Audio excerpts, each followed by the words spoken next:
je crois, à avancer. Je disais, bande de Gaza, Netanyahou, qu'est-ce qu'il veut? Il veut vider la bande de Gaza totalement. Vous voyez bien que maintenant, la discussion, c'est de forcer l'Égypte à accepter tous les réfugiés palestiniens en Égypte. Pourquoi est-ce qu'ils veulent vider? D'abord parce que je pense que ça fait partie du projet sioniste de vider tout ou partie, ou en grande partie, les populations qui existent, hors celles qui sont juives. Et c'est d'autant plus vrai avec les suprémacistes juifs et avec l'extrême droite israélienne. Ils ne s'en cachent pas d'ailleurs. Je veux dire, Bezalel Smotrich, qui est ministre des Finances et qui est en charge des territoires palestiniens occupés au sein du ministère de la Défense, ne s'en cache pas. Nous ne voulons pas de ces gens-là ici. Ils le disent. Les colons le disent, mais c'est contrairement à ce que dit Emmanuel Macron, ce ne sont pas des colons extrémistes. Colons extrémistes, c'est quasiment un pléonasme. Mais les colons sont là pour servir un projet plus global. Ce n'est pas parce que les colons sont des salauds ou des méchants, encore une fois. C'est parce que le projet global, c'est de construire ces colonies et de faire partir les populations qui y sont. Mais moi, dans ce que j'ai rencontré, dans ce que j'ai publié hier dans l'UMA, c'est clair. C'est évident. Donc c'est ça qu'il faut, c'est ce projet-là qu'il s'agit de démonter pour comprendre. Donc vider aussi la bande de Gaza. Mais si les Occidentaux, à mon sens, je peux me tromper, acceptent à ce point-là, c'est que l'enjeu est colossal. Et l'enjeu de la bande de Gaza, c'est les nouvelles routes d'énergie qui vont venir du lointain Moyen-Orient, de l'Extrême-Orient, qui vont passer par Israël et aller en Europe. Parce que je rappelle quand même que la problématique des Européens aujourd'hui, c'est de ne plus dépendre du gaz russe. Okay. En septembre 2020, il y a eu une réunion du G20 où ils ont annoncé et montré les nouvelles routes qu'ils entendaient créer, qui sont des routes qui passent par les Émirats arabes unis, l'Arabie saoudite, les nouvelles pipelines, et donc qui passent juste au nord de la bande de Gaza, près du port d'Ashkelon. D'où la nécessité de la normalisation entre Israël et les pays arabes, et particulièrement avec l'Arabie saoudite. Cette pipeline existe.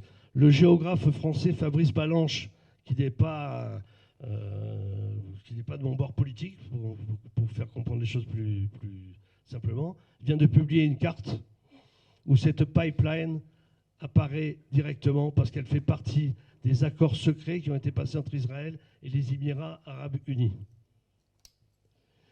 Donc, il faut une bande de Gaza vide, ou en tout cas, dans l'esprit de Netanyahou, c'est une bande de Gaza vide.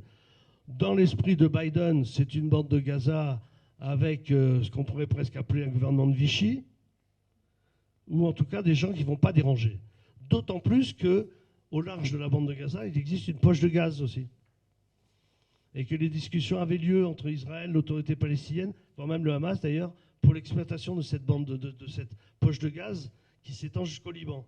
Alors avec le Liban, les accords ont déjà eu lieu, et avec l'accord du Hezbollah d'ailleurs, pour la délimitation et de l'exploitation, ça devenait plus compliqué avec la bande de Gaza.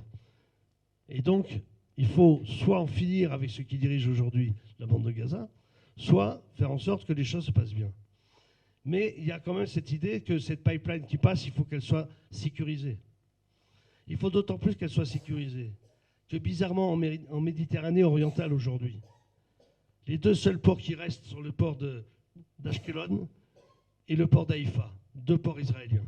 Le port de Latakia en Syrie est bombardé régulièrement par l'armée israélienne et n'est quasiment plus opérationnel, en tout cas dans le cadre d'un projet économique d'envergure. Et le port de Beyrouth, vous le savez, a explosé de manière assez mystérieuse il y a 3 ans. C'est d'autant plus, c'est pas du complotisme, parce que non seulement donc, le G20 a annoncé ses projets au mois de septembre. Le 22 septembre, à la tribune de l'ONU, Benjamin Netanyahou, le Premier ministre israélien, est intervenu en montrant une carte. Il a sorti une carte à la tribune en disant c'est la carte du nouveau Moyen-Orient, et il a pris un feutre et il a tracé une grande ligne qui passe par Israël. Et d'ailleurs, une carte où la Palestine n'existe pas, d'ailleurs. Il y a Israël, il y a tous les autres pays, mais il n'y a pas la Palestine.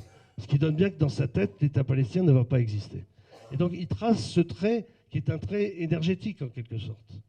Mais c'est d'autant plus intéressant, d'abord parce que comme ça, Israël est essentiel pour les Occidentaux, qui ne sauraient rien refuser à Israël, qui est le point névralgique du passage de l'énergie pour l'Europe, et donc ne plus dépendre des Russes.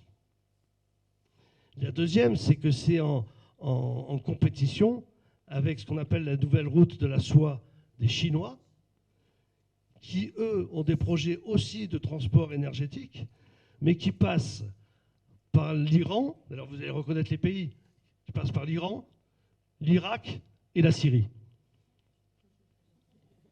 L'axe du mal pour les Américains. Donc on est, malheureusement, ça dépasse même les pauvres Gazaouis.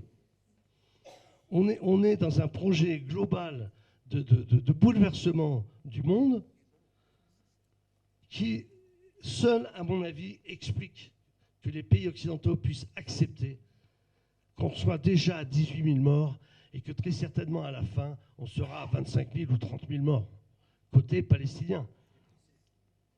Parce que, vous savez, les Américains, en fait, ont donné en gros jusqu'à la fin décembre aux Israéliens, non pas pour arrêter la guerre, pour continuer comme ils le font actuellement, et qu'à la fin du mois, ils mettent en place une autre façon de faire, qui épargnerait beaucoup plus les civils, si tant est qu'il reste encore des civils d'ailleurs.